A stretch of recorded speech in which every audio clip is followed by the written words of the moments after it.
The second generation of the 2 Series was revealed in July of 2021. This is a 2022 2 Series, and it's the successor to the F22 2 Series, first generation that was a coupe and convertible. This one is offered in a coupe or a grand coupe. We'll talk more about that in a bit, but we have no convertible option for the second generation. And the 2 Series is BMW's base model. It is a rear-wheel drive, compact executive coupe that's both luxurious and sporty, and there's really not a ton on the market like it. So with that, let's dive in a little bit more. All right, and for the 2 Series, you do have a grand coupe and a coupe. The grand coupe is the 4-door option with still a coupe design. The coupe is obviously the 2-door option, and it is 2 doors with a trunk, not a hatch, and again, not offered in a convertible. For the coupe, you have 2 different trim levels. You have the 230i and the M240i xDrive. We're driving the M240i xDrive, basically the top of the line of the 2 Series. And in this video, we're gonna be focusing on this car. We're gonna check out the exterior, the interior, the tech. We're gonna take it for a drive, and we're gonna wrap it up talking about price and competition. So stick with us, let's go. All right, so first off, the 240i xDrive is 3.5 inches longer, 2.6 inches wider, 0.1 inches lower, and has a 2-inch longer wheelbase than the coupe it replaces. The biggest thing that might stand out with this vehicle in particular is that color. It is called Thunder Night Metallic, and it is a brand new color for this car that BMW loves to feature and focus on. If you go to their national website, press website, any website talking about this car, you'll see this purple color. I'm more of a traditional person. I like black cars, I like white cars, maybe a dark blue, but this dark purple I think looks really good. And depending on the light that you get it in, the different shades of that purple really come out. I probably still wouldn't buy it, but I think it does look good on this car. And obviously, color is a preference, so take that for what you will. The whole shape and sculpted body provides impressive aerodynamics. It'll cut through the air with ease, and this is thanks to the included Aerodynamic Kit and integrated rear spoiler as standard. On the 230i, you'll get chrome as your accent color. On this one, the M240i, you get this gray metallic surrounding that kidney grille, on the side mirrors, on the vents in the front fascia. Again, as an accent color, it's really nice. You can also get a shadow line package that makes all this gloss black, but I'm cool with that dark gray. Probably would even look better with a different color, but it still works here to outline those edges. Speaking of that kidney grille, it is a new performance-oriented grille. It features vertically arranged air flaps instead of the classic bars. So if you can see it up close, those air flaps are closed because it is off. As you turn it on and the car needs more air, those flaps will automatically open. We have the new contoured headlights inspired by the legendary BMW 2002. Not sure I see the correlation there, but they do look good here. Each have a single individual circular full LED headlight. Daytime running lights take the form of U-shaped light guides with integrated turn signals at the lower edge of the headlights. That sculpted hood is an aluminum hood along with aluminum front fenders, help to reduce the front end weight to give this a near 50-50 weight distribution. Looking at those wheels, we have the standard 19-inch wheels. They are the M double spoke bicolor wheels, running all season run flat tires. Looking at the rear of the car, you can see those LED rear taillights. And I drove the new 4 Series Grand Coupe, and these taillights remind me of the taillights on that car, which also reminded me of a sort of Subaru-like look in the rear end. This one still gives me that sort of vibe, but again, we do have that integrated rear spoiler. You see the xDrive badge there on the rear, the BMW badge, and the M240i badge. And then, of course, in that rear fascia, we do have the dual exhaust. All right, let's talk about the overall size of this coupe. Total length is 179.4 inches. It is a smaller coupe. Your wheelbase is 107.9 inches. Your total width is 72.4 inches. Your total height is 55.3 inches. And your curb weight is 3,871 pounds. You can obviously compare that to something like the 4 Series Coupe. That has a 187.9 inch length and a 112.2 inch wheelbase. You can also look at the Supra, which has a 172.5 inch length and a 97.2 inch wheelbase.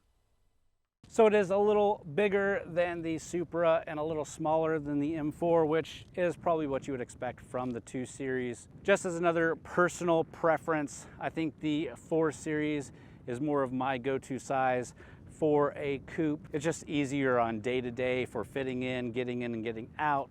The Supra, while an amazing vehicle, is again a little bit small, and this being a little bit bigger, it's nicer for the day-to-day, but still a little bit small for my, again, personal taste. If you're into something even smaller like a Miata or the Toyota GT86, this thing is gonna feel bigger, maybe even massive. But talking about massive, let's go ahead and check out the trunk.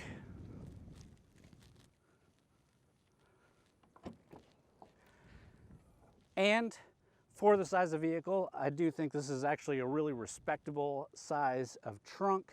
You're looking at a total of 13.8 cubic feet of cargo space, which doesn't sound like a lot, but again, for this size of vehicle, it's got a lot of room. Camera gear fit in here, no issues.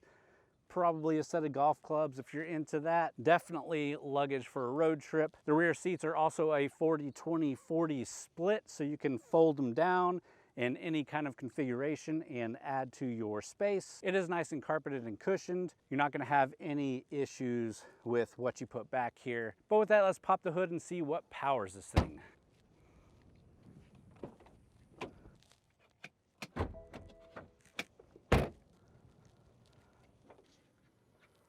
All right, before we talk about this engine, let's talk about what's in the 230i Coupe. You have a revised 2-liter 4-cylinder twin turbo powered engine that pushes 255 horsepower, 295 foot-pounds of torque. What we have here is the 3-liter TwinPower Turbo inline 6, and this pushes 382 horsepower, 369 foot-pounds of torque, has a compression ratio of 10.2. This is an increase of 47 horsepower and 1 foot-pound of torque, matched up to an 8-speed sport automatic transmission with sport and manual shift modes and steering wheel mounted paddle shifters. And again, this is a very familiar engine, and packed into this 2 Series, it is a blast.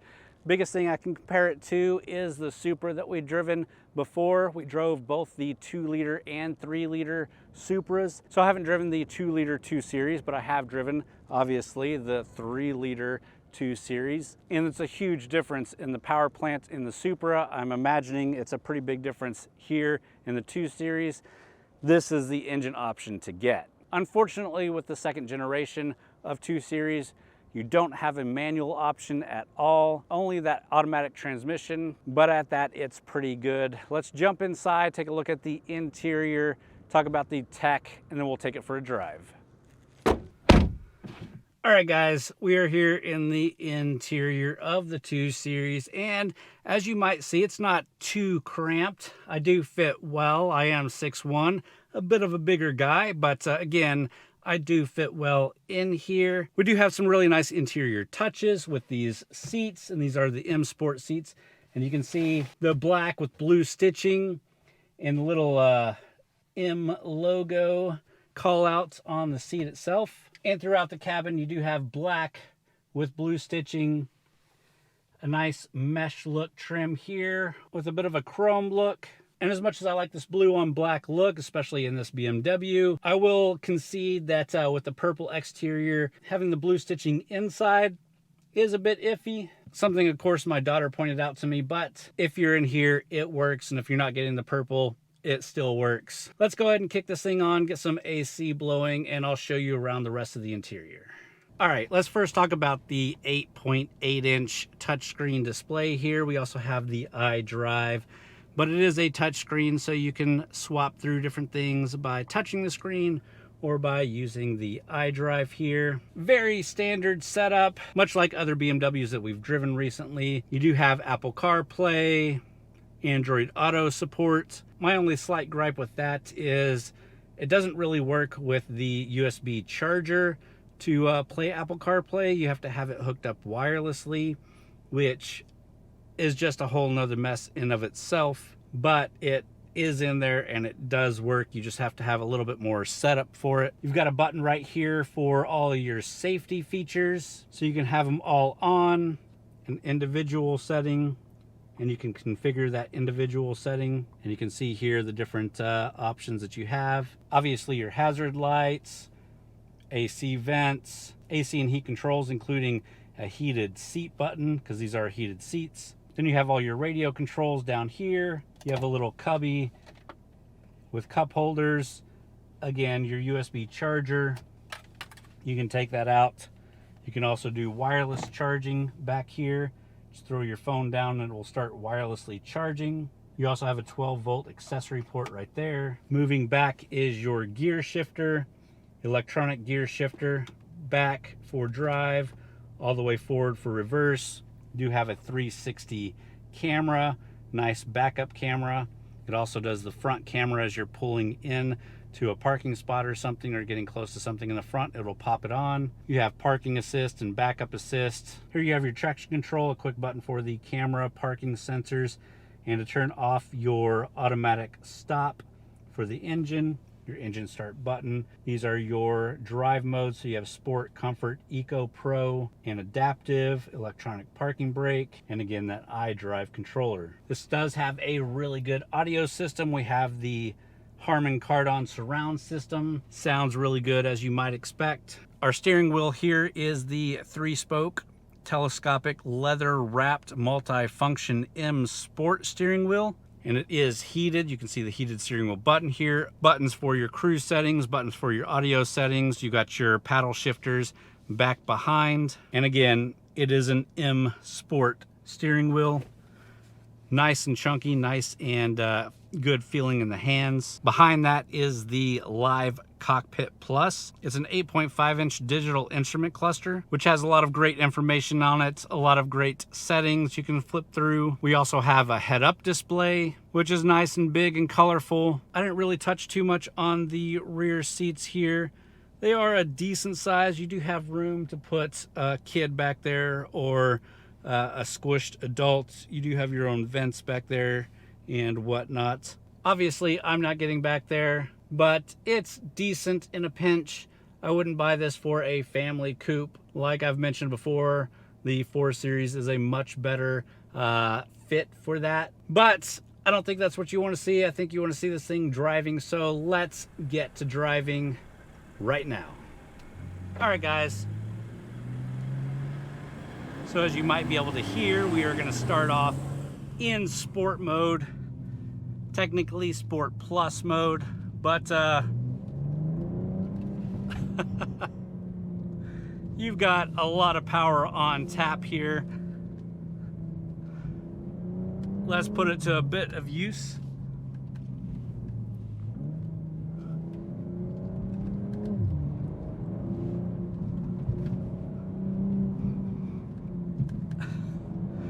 It turns in just superb power out of the turns, superb braking, really good. You can hear that blip throttle when we slow down. Hangs onto those revs like crazy.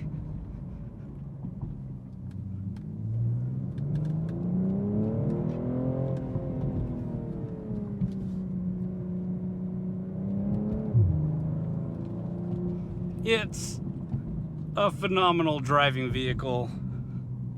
You can't take anything away from it, especially with that 3-liter straight 6 TwinPower Turbo. Such a good time. I've obviously never had the opportunity to take this thing out on a track, but this would be a fantastic car to do so. And I've driven different vehicles with this engine in it, including the 4 Series, including the Supra, and it always impresses. And in this package, it's just flawless. Those rev matching downshifts sound really good. The exhaust note is really good here. Let's quickly get on a bit of a country back road straight. Come to a complete stop. See how quickly we can get this thing to 60. No launch control, no manual shifting, just sport mode and hanging on for dear life. Ready, set, go. 60. BMW rates this 0 to 60 at 4.1 seconds. We'll have to see in editing sort of where that landed. It's quick though, and this does have a launch control function. You could use that to get better times, but I don't like fiddling with them. If I want to go fast, I just want to punch it and go fast. This does have the xDrive, so you don't have the mess about of spinning the wheels and things like that. And then obviously you can put it into comfort and quiet the whole thing down a bit. We do have the standard M Sport suspension. The M differential improve handling and responsiveness with expertise of BMW M engineering. The overall drive is nice, it's quiet, it's smooth, especially when you're in that comfort mode. Obviously switching to that Sport Plus mode wakens up the engine and exhaust and holds those revs more. But in comfort mode, it's a great daily driver for what it is. It is a bit tight and small for me to be considered a daily driver. I mean, you could do it, but for something that I'm gonna daily drive, especially if I have to put kids in it, 4 Series is more my size. This to me is more of a track day kind of toy, but can definitely drive you to the track, take you around the track, and drive you home. The EPA rating is 23 miles per gallon city, 32 highway, which I completely believe. You can put it in the eco mode, and that engine pushing this small, light car will definitely get you good fuel economy. During my full week, I've been averaging 25 miles to the gallon, which I've done mostly city driving. And of course, it's hot here in Texas, so running the AC on full blast, things like that. So again, I definitely think you can get really good gas mileage out of this. You do have all the latest safety features like we showed with the safety button here, including dynamic cruise control. You have radars around the car, kind of everything that you'd want from a modern car. And you can turn it all off so that it doesn't get in the way if you're really trying to push this car and have fun with it. Which you can definitely have some fun. And again, day-to-day comfort, it's a nice, comfortable vehicle. I am bigger, taller. I got plenty of headroom. My legs fit just fine. I can get a really comfortable seat. Steering position is good. Heated seats are good. Everything you can touch and control is within easy reach. The iDrive dial is great. You get used to it after using it for a while. Buttons on the steering wheel are easy to control. The steering wheel feels great in the hands. Just overall, this is a really fantastic car. So with that, I think you're ready to know the price of this thing, a little bit about what it competes with, and then I'll give you some of my final thoughts. So let's find a place to pull over and we'll get ready and wrap this sucker up.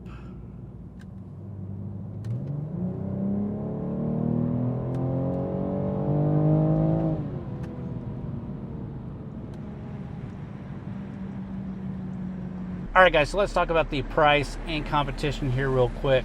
Base price for a base 230i Coupe is $36,350. The base price for the M240i is $48,550. And this one, with the options that it has on it, has a full MSRP of $56,845. So $56,000, $57,000 for a small coupe might be a little too much for most people. I don't think it's a bad price for the vehicle, but at that price range, you definitely can start looking at something bigger if that's what you're looking for. If you're looking for the small coupe, there's not much that competes with this. So this is classified as a subcompact executive coupe. It's rear wheel drive, and again, there's not a ton out there that competes with it. The Mercedes CLA coupe is classified as a compact, not subcompact, so it's a little bit bigger, kind of more in line with the 3 Series and 4 Series. You have the Audi A3, which is a subcompact and is all-wheel drive, but it's not a coupe. The Lexus RC is a compact coupe, really nice, but doesn't really compete with this in the size that it's at. The closer comparison might be the Toyota Supra, although you don't get rear seats in that. That really competes more with the Z4 or something like the GR86, but that's nowhere near as nice and refined as this thing is. So again, it's really tough to find something that directly competes with the 2 Series coupe. At least it's sold here in the American market. Who knows what. But with that, let me jump back out. I'll give you some of my final thoughts on all of that, and we'll wrap up this video.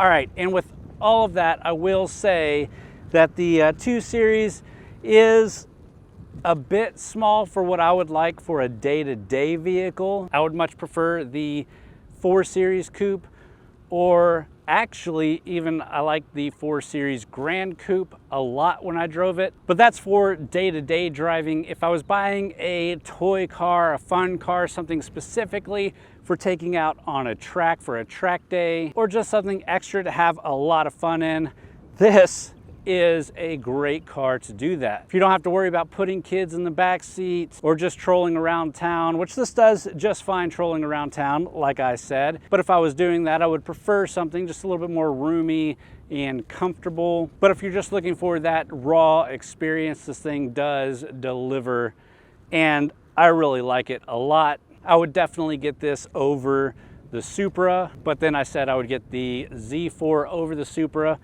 I would probably get this over a Z4. At the end of the day, I just think it's a really fantastic platform and a really fantastic vehicle. With that, I hope you enjoyed the video. If you did, please hit that thumbs up button. Leave me a comment down below. Let me know what you think about the 2 Series coupe. If I didn't touch on something that you wanted to see, please leave that in the comments below and I'll try to respond to it as soon as possible. Subscribe to the channel if you're into automotive reviews. We do a different review every week, plus some other fun videos here and there. Also, go check out txgarage.com where we post all of our videos, but we also have a lot of written reviews from a lot of great authors, as well as event and news coverage over there. Great website, especially if you're an automotive enthusiast, especially if you're an automotive enthusiast here in Texas.